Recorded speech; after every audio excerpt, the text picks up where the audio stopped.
आज मु ल मिनिस्टर को भेटिकी क्वार्टर आसिली तापरे नित्यानंद गंड सार को देखाई देखा पर मु उपमुख्यमंत्री कनकवर्धन सिंह देव सार को लिखिकी देकी आसी से संपद स्वयं को एटा लेटर करेंगे एटा जो केसटा आज्ञा कनकवर्धन सिंह देव उपमुख्यमंत्री देखा है कि लेटर देकी आसी परी ना जो अपप्रचार करी जो सिनेमाटा कर सिनेमाटा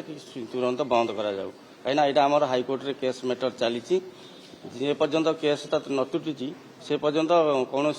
फिल्म करने आम अनुमति देबू ना कि आमर बिना अनुमति से फिल्मटा कहते जे नयागढ़ परी रियल स्टोरी उपरे फिल्मटा होची एवं परी की दुष्कर्म करा जाय कि मरा जाइछि बोली से कहते किंतु एटा दुष्कर्म नुहे एटा होची अंग तस्करी तार किडनी तार हार्ट तार आखि सब नहीं जाइछंती नहीं कि पुणी गाँ को नहीं सब सेटा नहीं कि टिक टिक करी कटर मेसीन जनक पाइखाना काटिकी सेटा केमिकाल देकी पकईथिले 10 दिन पर आम तार शव पाइथिलु एवं से केसटा वर्तमान हाइकोर्ट रे चली मुख्यमंत्री को भी लिखिकी दिखाई आर सीबीआई तदंत से भी मुख्यमंत्री कथा देइछंती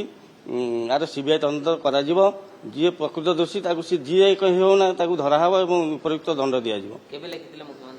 मुख्यमंत्री की या भितर 2 थर लिखिकी देली अनुगर मैडम को भी एबे से रिसेंट भी लिखिकी देइछि से कहले मु मुख्यमंत्री के साथ कथा है विषय सीबीआई तदंत आम आगे ना सी आमको भेट होना कि देखा ना सी कि आम जहाँ चिन्हनी को जानू उपमुख्यमंत्री कहले मु बुझुची आ तुम लिखिकी देकी जाओ मु संपद स्वयं साथी डिपार्टमेंट कथा बंद करा।